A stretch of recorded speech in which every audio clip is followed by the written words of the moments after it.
Leitura diária. Amós, capítulo 1. Palavras que Amós, criador de Tecoa, recebeu em visões a respeito de Israel, 2 anos antes do terremoto. Nesse tempo, Uzias era rei de Judá, e Jeroboão, filho de Joás, era rei de Israel.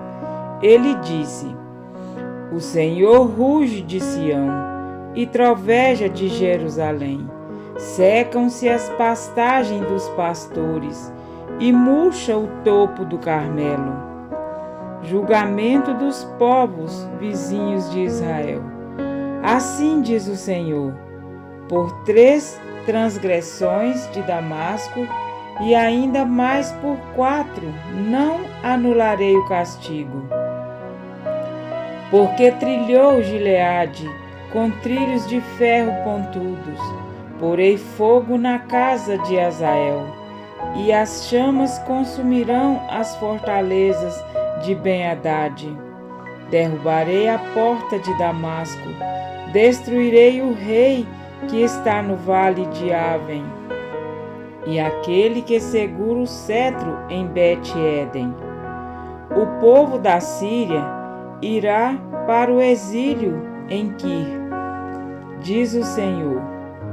Assim diz o Senhor: por 3 transgressões de Gaza, e ainda mais por 4, não anularei o castigo, porque levou cativas comunidades inteiras e as vendeu a Edom. Porei fogo nos muros de Gaza, e as chamas consumirão as suas fortalezas. Destruirei o rei de Asdod e aquele que segura o cetro em Ascalon.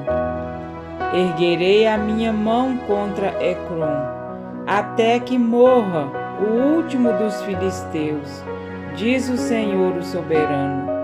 Assim diz o Senhor: por 3 transgressões de Tiro, e ainda mais por 4, não anularei o castigo, porque vendeu comunidades inteiras de cativos a Edom, desprezando irmãos.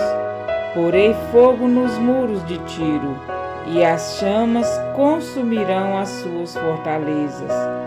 Assim diz o Senhor: por 3 transgressões de Edom, e ainda mais por 4, não anularei o castigo, porque com a espada perseguiu seu irmão, e reprimiu toda a compaixão, mutilando-o furiosamente, e perpetuando para sempre a sua ira. Porei fogo em Temã, e as chamas consumirão as fortalezas de Bosra. Assim diz o Senhor: por 3 transgressões de Amon, e ainda mais por 4, não anularei o castigo, porque rasgou ao meio as grávidas de Gileade, a fim de ampliar as suas fronteiras. Porei fogo nos muros de Rabá, e as chamas consumirão as suas fortalezas, em meio a gritos de guerra. No dia do combate, em meio a ventos violentos, num dia de tempestade, o seu rei irá para o exílio, ele e toda a sua corte, diz o Senhor. Amém? Para refletir. Mais um profeta menor surge nas páginas finais do Antigo Testamento. Amós foi chamado para a missão específica de advertir não só Israel, mas as nações vizinhas, de que seus pecados haviam literalmente passado dos limites, por 3 transgressões, e por 4, não sustarei o castigo. É uma expressão que indica um juízo inevitável.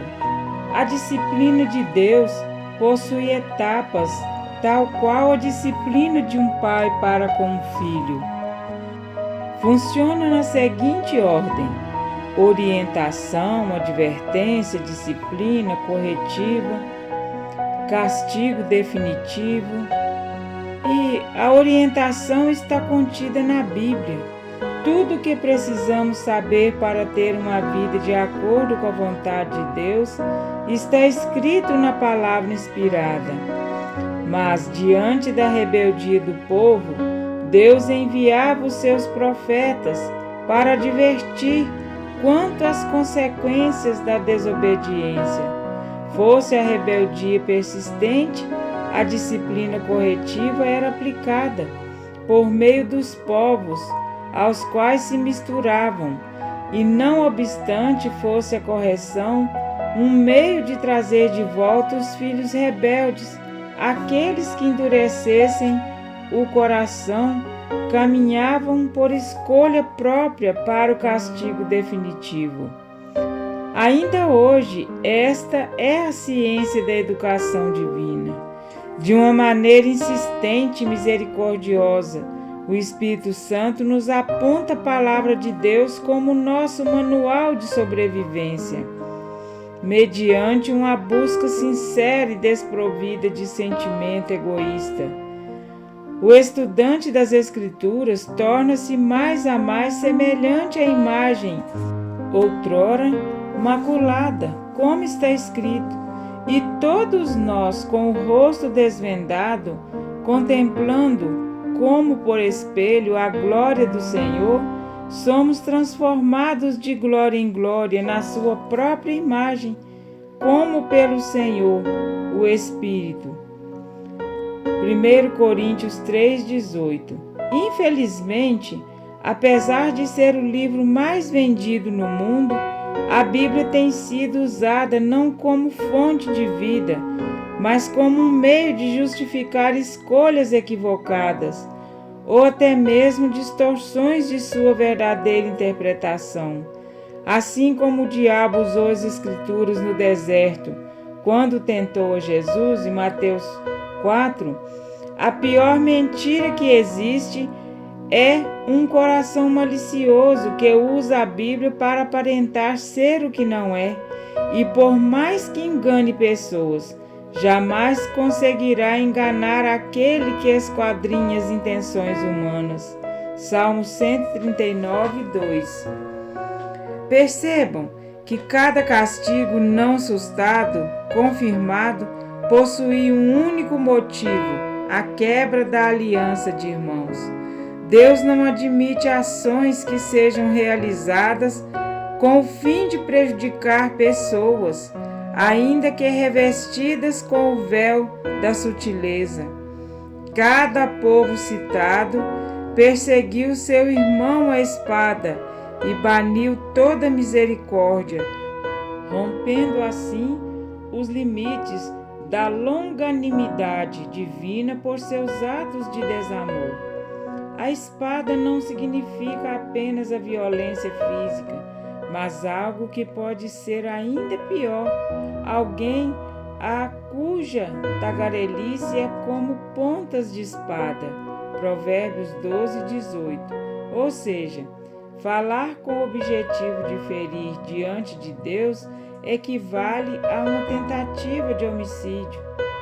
Uma das maiores necessidades que temos de aplicar diariamente à nossa vida é o exame do nosso coração, clamar para que o Espírito Santo nos aponte nossos pecados e invocar o nome do Senhor por socorro. Por mais que a nossa vida represente diante dos homens algum tipo de exemplo a ser seguido, enquanto não entendemos que a nossa débil condição e a opinião pública não garantem a nossa salvação, a santificação fica estagnada e retrocedemos iludidos com os aplausos errados.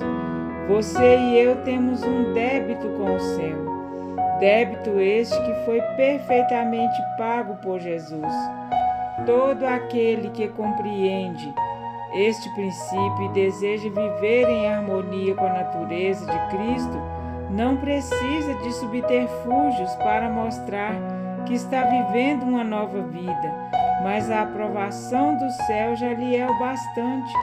Foi assim com os maiores nomes da Bíblia, que foram rejeitados, perseguidos, mal compreendidos e humilhados por seus contemporâneos, mas que serão glorificados por Jesus no grande dia de sua volta. Portanto, que possamos dar ouvidos às orientações de Deus, aceitar as suas advertências e, quando necessário, ser moldado por sua disciplina, para que não participemos do castigo que foi preparado para o diabo e seus anjos. Mateus 25, 41. Amém?